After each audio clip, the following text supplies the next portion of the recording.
Welcome to the Exceptional Leadership Podcast. I'm your host, Anita Brooks, and here you'll find teaching topics, interviews, conversations, and coaching tips, all designed to help you level up. We all lead someone. The question is, are we leading well, exceptionally well? So join me on a quest, not for perfection, but absolutely for exceptional leadership. Hey, exceptional leaders. Welcome back. I'm your host, Anita Brooks. And today we're diving into a critical yet often overlooked aspect of exceptional leadership. We're going to talk about the power of taking breaks and investing in personal relationships. This whole month of June, I'm focusing on mental breaks and emotional escapes and the power that they have to propel us even to greater levels of leadership. But today, I want to focus specifically on relationships, personal relationships. We all have work relationships, and we've talked about different personalities and things of that nature with the people that we interact with. And that is very true in the workplace, and we need to stay aware of that. But we also need to exercise intentionality when it comes to our personal relationships. They are equally as important for supporting and undergirding and strengthening our exceptional leadership goals and objectives. And it's no secret that effective leadership requires immense dedication, but that's why balance is crucial. Because we want to be effective in what we do, and because we want to remain dedicated, we need to take vacations, weekend getaways, daycations, playcations, staycations, whatever you want to call those cations, and enjoy. We need day dates or weekly night dates with our spouses, with our children if we have them. If you are a parent and you have never taken your child on a date or your children on dates individually, where it's one-on-one, just you and that life that you helped create, where you spend quality time. I'm talking true quality time, not a cliche form of it, where you do something enjoyable. Even if that kid rolls their eyes when you first offer it or when you bring it up, or you tell them that you're going to do it. You know what? Let them experience something that, frankly, for some of you, your children have never experienced, where you look them in the eye, you actually ask questions, and then you stop and listen to their answers. You get to know them on a whole new level in ways that you never have before, and it deepens your relationship. It strengthens the bonds that you have, and it can ease a lot of tension, especially if you start this practice before your children reach puberty, the teen years, been through all that. And let me just tell you, what you do when your children are younger will influence what happens when they're older. And there are a lot of things that you can't control with your kids. You can't force them to do things, but I'll tell you, you can influence them, and it does start early. And spouses or, significant others, or if you're engaged, I don't care what level of partnership you have with another human being. If you are in a monogamous relationship, you need to tend and cultivate that relationship. It is not going to just maintain itself long term without you investing some of your own time and energy into keeping it as healthy as possible. All of these are important because these activities provide mental and emotional escapes, a chance for leaders to recharge and replenish their energy reserves. And I'm going to tell you, it's also important to do this with your friends. I have a lot of people who approach me and so many times I'll hear something like this. Wow, Anita, I'm kind of envious of the friends that you have because I am blessed. I have many friends, and I'm talking about not just surface acquaintanceships or acquaintances that you call friendships. Like these are really deep relationships. And they'll say, boy, I don't really have any close friends, or some people sadly will say, I don't have any friends. And they'll ask me like, where do you find friends? How did you do that? Well, my advice for that is if you want to have good relationships, then be good in the relationship. If you want to have a solid friendship, be a solid friend. Reach out to that person. Now, look, I'm going to be honest with you. There are some relationships in my life that are not where I want them to be, but it's not because I haven't exerted effort to try to help change that or help create that. You can't reach everyone, but the thing is, you reach the ones that you can. You stay strong with those who are willing. You partner with your friends and your family in ways that are healthy and that still can adhere to the boundaries that you each need. But you do that in a way that's enjoyable. You do that in a way that feeds your spirits, not just your spirit, but theirs as well. And you align and you spend time. And again, you do this with intentional focus because all of this is good for your body, your mind, and your spirit. And if your body, mind, and spirit, if they're strong, you're going to do a better job for the people that you're leading. So if you did it for no other reason, you could do it from that perspective. But I'm going to tell you, you really should do it with a focus on refueling, refilling yourself so that you can be better in helping other people. We should never be completely self-focused, but neither should we be entirely self-focused either. We need to focus on the greater good between both. And when you are intentional about spending personal time with people who matter to you, people that you want to have healthy relationships with, it is going to make you a better leader, even at work. Because vacations, for example, they allow leaders to completely step away from their professional role, from those duties, those responsibilities, the wear and tear that takes place on you when you've got multiple people coming at you throughout every day, looking for guidance, asking you to solve problems, laying some new challenge or conflict on your lap, blindsiding you sometimes.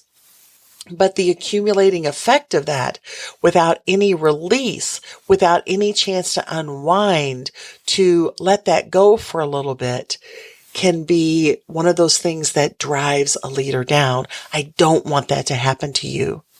Give yourself the opportunity to experience new things and then return to work with a fresh perspective and renewed enthusiasm. I'm telling you, you can't imagine what it's going to do to reinforce your endurance, to help you deal with some of those challenges and those problems, those issues in a much better way.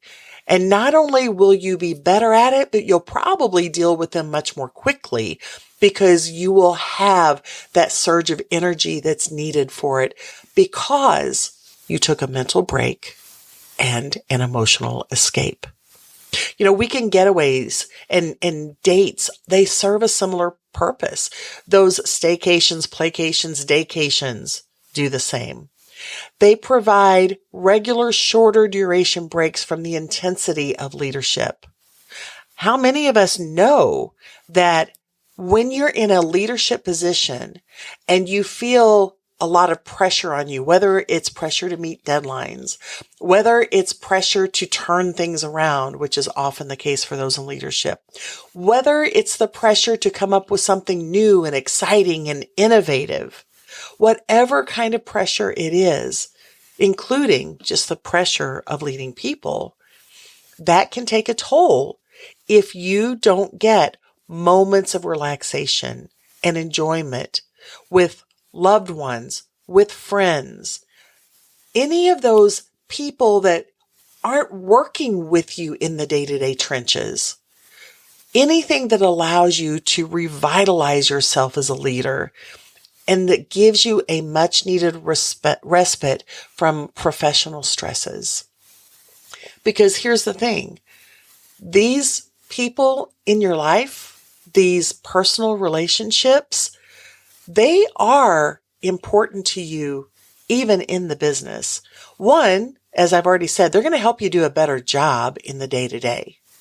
But here's the other thing that a lot of leaders don't often consider. We spend hours and days and weeks and months and years building and growing and trying to maintain and dealing with the issues that we don't always see coming. But if we continue to just focus on that and we don't put enough emphasis on our personal relationships, here's a sad thing that can happen. And I have seen this take place in more folks than I could possibly count. It just makes me want to cry. And that is someone who's worked their tail end off their whole lives. But while they've done that, they've also driven a lot of people who were important to them away. And the more that takes place, sometimes the more jaded a leader can become. The more they can start playing that subconscious self-talk blame game. Well, if they don't care anymore about me, then, I don't care about them. Sometimes a leader will say to themselves. Or, well, I get tired of being the only one who does, and you can fill in the blank. That's often a sad leadership mindset. But whatever it is that you're saying to yourself about people that may cause the chasm between you to expand, or that causes you to spend less and less time together, or to feel as if you don't have as much in common anymore. See, that can take a leader to a very dangerous place. And again, I've watched it happen. I've been blessed to be able to intercede in some cases and help prevent it, but not always. Sometimes there's just too much damage that's taken place over too long a period of time. And when that happens, then sometimes leaders will come to the end of their careers. Not all do. Some work till their last breath. But some, either it's a forced retirement, or they sell their business, or they pass something on, and suddenly they're left and they're standing there and they're looking around and they go, what do I do with myself? I didn't plan for this. I thought I would be happy not to have to deal with all that pressure anymore, but this is not as I expected. What am I going to do to fill my days? What purpose do I have? No one needs me anymore. And this deep, dark sadness can overtake a leader in that case. And if they haven't cultivated those personal relationships, they're standing there in that darkness alone. They haven't created ways to bridge that transition from being so focused on their work world to being able to adapt and move over to more of an emphasis on their personal relationships because they didn't do it along the way. There are some leaders who have created so much fallout from the intensity of the focus on their work life that when they come to the end of their lives, there's no one around. As I remind some of the leaders that I work with, when we die, our businesses and our work are not going to hold our hands. When we die, they're not going to show us love or shed a tear as we get ready to transition from this life to the next. We're going to be completely alone. Now, where you are right now, you might think, so that's fine. I don't care. Especially if you're young and strong and healthy. But I can assure you that does catch up with you. And you don't know until you experience the end of life process what it's really going to feel like, what you're really going to think at that time. And I can tell you this, you don't want to be alone. You don't want to feel as if you don't matter to anyone else in the world. You want to make sure that you've done everything that you can so you are surrounded by love and you are sent off into your next life in the best way possible by people who care about you and people you care about. We are human beings. We are not robots. We are not mechanical in our making. We are meant to have emotions and we are meant to experience relationships on a regular basis. So I urge you, I hope you hear the importance of the why behind the what and what I'm describing.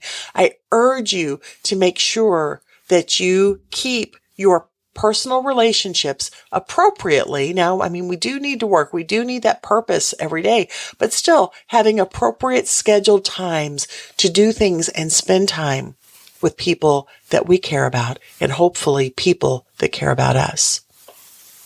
Because again, taking these breaks that I'm talking about, spending time with these people, it's not just about a break from the work. They do strengthen our personal relationships. And these relationships, whether with a spouse, children, or friends, can serve as a powerful support system for leaders. I mean, how many of us have had that really hard day at work? And I mean, you sometimes just need to be able to vent to a person who's safe. You need to be able to talk about what you feel, what you think. And if you don't have personal relationships that you've worked at and you've strengthened so that it can handle that type of feedback, if you will, then you're going to be alone dealing with those things. And again, maybe you're an introvert and you think, hey, I do alone just fine. Well, you know what? Even introverts need other people sometimes. Sometimes we just need to know that we can spew out all the gunk that we've got inside of us, and we have people in our lives who still like us and love us anyway. They may not like us in the moment, but they love us in spite of it. And they do have a level of understanding. And so it's important to make sure that we do whatever we can to nurture these relationships. Making sure, I think about spouses. Sometimes it's as simple as maybe you schedule an evening walk with your spouse or an early morning walk before you start your workday together. Maybe it's drinking some coffee in the morning or whatever your preferred morning beverage is together. Maybe it's reading something. Maybe it's talking about world events, but something that keeps you connected. Maybe it's planning something for the future. I've talked on this podcast before about the importance of having things to look forward to. Well, maybe it's planning some kind of a mental break or emotional escape event where you're going to take a vacation or you're going to do a weekend getaway or do just something for a day. But the anticipation of that, helping to fuel and feed your soul as well, but it also binds you with that other person because this is something only the two of you share. And you do want to make sure that you keep doing fresh new things that keep the relationship alive. Sometimes we forget what brought us together in the first place. Sometimes we lose, we get sloppy, we let it slip away, the remembrances of why this relationship should be important to us today. But by staying connected, by engaging with each other with intentionality, You can keep that relationship strong. And then you won't have to try to conjure up in your mind why you should care about this person. It's going to be as natural as breathing because you work together and you do things together. And yes, there are like honey-do lists and things like that. Maybe it's projects you work on together sometimes, but there also should be playful times and fun times. And again, with intent. If you think that they're just going to naturally happen without you having to put anything into it, then you probably need to rethink that, because that's not typically what happens. If people feel disregarded, if they feel rejected, if they feel abandoned, if they feel as if you just don't care about them, sometimes people move on. And for too many leaders, that moving on has completely caught that leader off guard because they didn't see it coming. They weren't checked in enough to that relationship to know that there were warning signs, to see the red flags waving, and so it just happened. Again, don't let that be you. Put some things on your calendar. Do some fun things. Laugh together. Enjoy, but focus on these personal relationships. And nurturing relationships with friends is also vital. I don't want you to lose sight of that. They offer a social outlet, a sense of belonging, and an opportunity to enjoy other recreational activities, all of which contribute to a leader's well-being.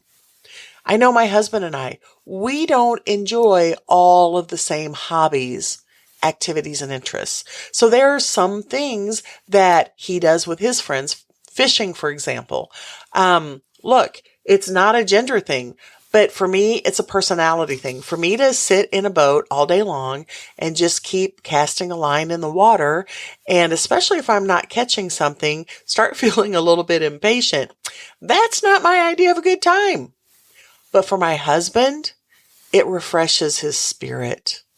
He loves being outdoors in the fresh air.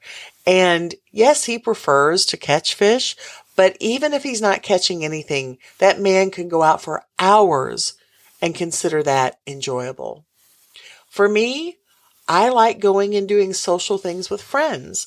Now, I do enjoy being in a boat, but for me, I like a good sunset cruise. We love to go Lake of the Ozarks. That's a place that we are at often. It's one of our little sanctuaries and little getaways, one of our safe places. And so sometimes we go out in a boat. Well, my husband is sometimes with me with that. Sometimes he isn't. I have my best friend, and oftentimes we're at the lake at the same time. And sometimes we'll schedule to go get a manicure or a mani and pedi, both. And there's just something about that time together where you laugh and you maybe enjoy a nice meal together. You catch up, you find out what's going on in each other's lives that just makes you come alive. It makes you feel like the mundane, the hard stuff is not all there is to life. And it's really important to do that. Golfing is something that's very important and very enjoyable to a lot of people.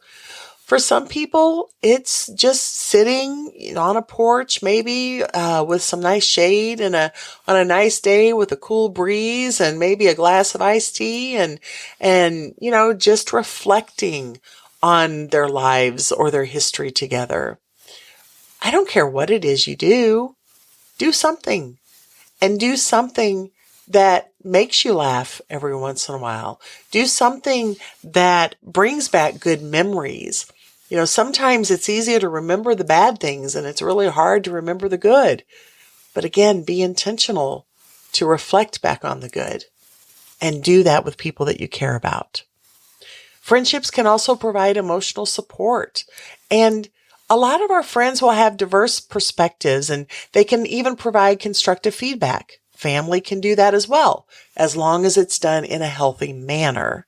Now, we do have to be careful. Sometimes with family, we feel a little bit too free about saying whatever we think in whatever way we want to say it, and we can offend and we can hurt feelings and we can damage relationships. So we do have to be careful with that. But having a trusted friend who can lend an ear or provide sound advice is invaluable. My best friend, I call her my voice of wisdom. That's not because she always tells me what I want to hear. Hopefully, sometimes I am that for her. I can assure you, I don't always tell her things that she wants to hear. But we have established that level of trust with each other. We've also talked about the boundaries of that. When we've shared with each other what are the kind of statements and the ways that things can be said that can hurt feelings or create offenses. And then because we love each other, we avoid saying those things in that way. And we try to make sure that we are respectful and we are mindful of the needs of each other. But that has come over time. And so I value what she adds to my life, even if it's something I don't always want to hear. And conversely, I believe she feels the same. But we are very intentional to make sure that we schedule regular time together. And so whether that's going to a winery for an afternoon, whether that's going and doing the mani-pedi thing, whether it's going for a walk, whether it's going for a boat ride, whether it's going shopping, whether it's just going for a good meal. I mean, there's a myriad. There's a list as long as a person can think of things that we can come up with to do with other people. And if you can't come up with a list, we live in a world and time where we've got Google. Just Google it. If you have a budget, put the budget amount in and look for things within that budget. If you're not worried about a budget, then don't put that in. If you can afford nothing but free, I promise you there's still plenty of free things you can do in the world. Okay. I just mentioned a couple of them when I talked about just going for a walk. It doesn't cost you a penny to use your own body to make forward motion. But when you're doing that with a friend, not only is it more pleasant to get some physical exercise, but just the conversation itself can have a positive effect on your soul. But leaders sometimes feel like they're in lonely places, and friendships can alleviate that sense of isolation. And if we're going to be exceptional leaders, we 100% cannot isolate ourselves, and we can't reach a place of feeling isolated because we will act out of that. We will project that, and it will not lend to positive atmospheres and environments for the people that we are leading and for the workplaces that we're responsible for. So anything that we can do that can help us not feel isolated is going to be something that's going to further help us become exceptional leaders. And remember, exception means beyond the norm. Exceptional means that we're not just doing the same ho-hum, mundane, yeah, this is what I've always done, kind of habits, behaviors, activities.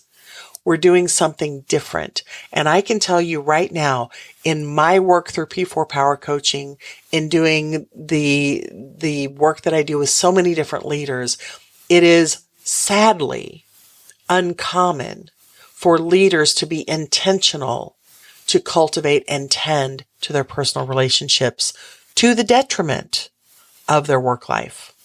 Again, don't let that be you. By investing in personal relationships and taking regular breaks, leaders can enhance their overall well-being, which in turn boosts their leadership effectiveness.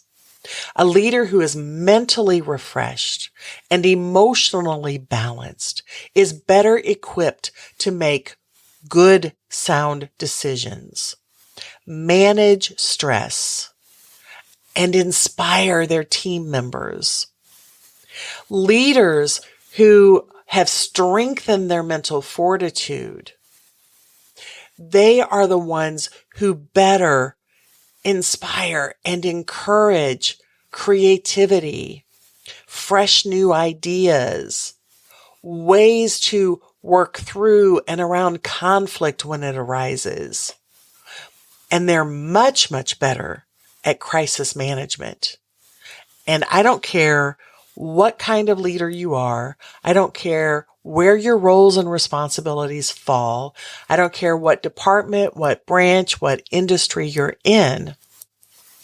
It's important for you to keep that in mind and to work towards strengthening yourself to be the best that you can be.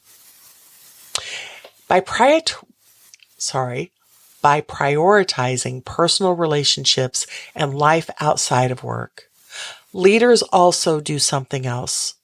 They model healthy work-life balances for their team, and they promote a more sustainable and positive work culture.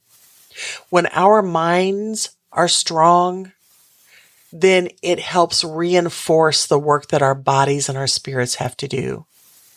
When our spirits are fortified, then our souls and our bodies and our minds are equipped and prepped for the work that comes before us. We need to make sure that we are exercising our minds and our spirits as much as we do our bodies, maybe even more so. Sometimes we have to strengthen our minds and our spirits before we ever can get ourselves to a point of working on our physical bodies.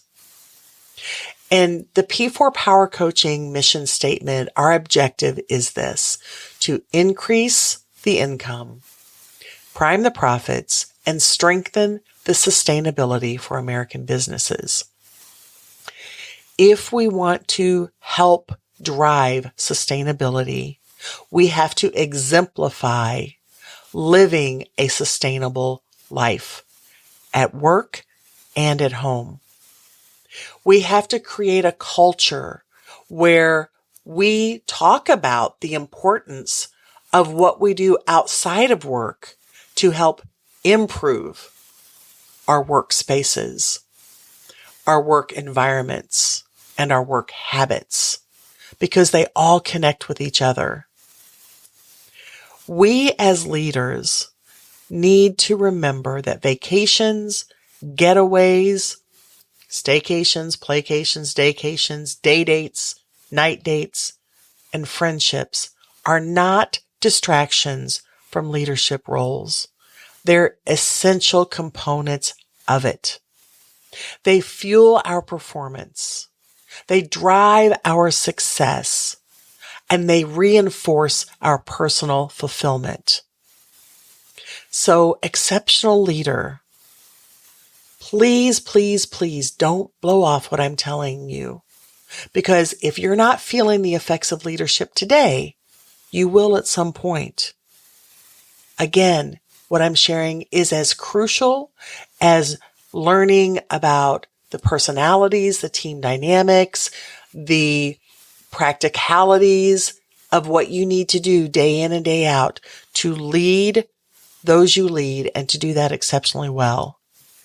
But these areas that I'm talking about when it comes to mental breaks and emotional escapes are equally valid and important.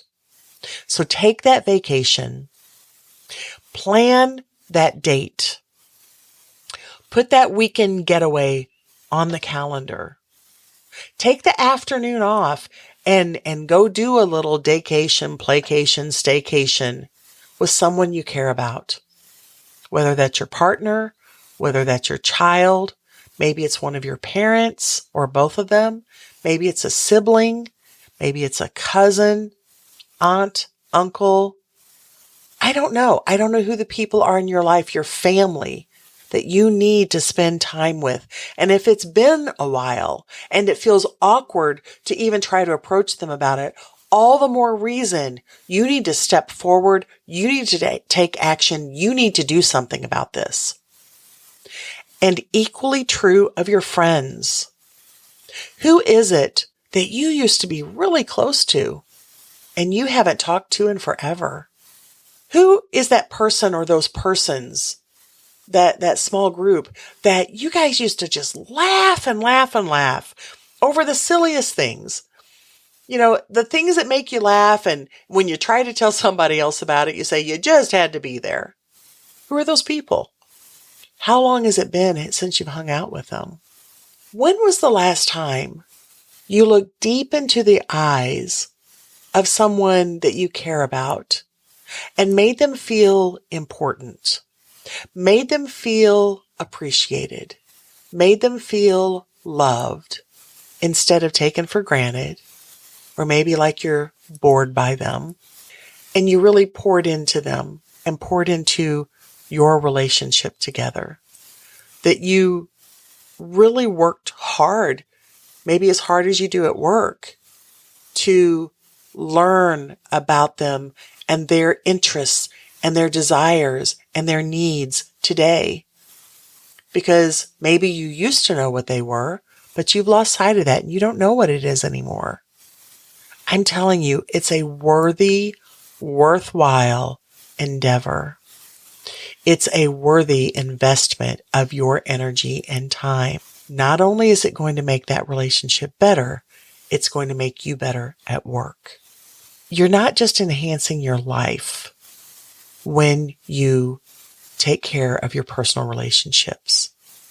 You're also enhancing the lives of other people. You're also setting examples for those who follow you. And you are becoming a more effective, a more exceptional leader. And that can be part of your purpose. That should be part of your purpose. If it's not, then I challenge you to start doing something differently today. Until next time, stay intentional, be exceptional. Thank you for joining me for another episode of the Exceptional Leadership Podcast. There's magic in meeting with an objective, and I always have an objective for you, not only in these episodes, but also from the other resources I offer on my website, anitabrooks.com. That's ANITABROOKS.com. There you'll find information on digital courses, webinars, books, workbooks, of course, my in-person P4 power coaching for businesses and organizations. And if you need a speaker for your conference or your strategic retreat, I'm your gal. But I'm also excited to let you know about a new service that we're offering. For less than half the price of a daily Starbucks latte for a month, you can join our P4 Power Coaching community. This is a monthly membership where you'll get insider tips. And you'll also be able to join our monthly Zoom meetings that are one part strategy sessions, one part mastermind, one part networking, one part coaching. I can promise you, you'll not only learn from me, but you'll learn from others in the group. We'll also have monthly webinars as part of the P4 Power Coaching community, and we'll have coaching resources and exercises. And you'll get first opportunities and special offers for many of the other things that we have to offer. And of course, you will get leadership encouragements. The P4 Power Coaching community is all about growth, success, and celebrating our wins. And remember, it's never too late for a fresh start with fresh faith. So embrace your exceptional leadership impact with fresh resolve to make the difference you were made for.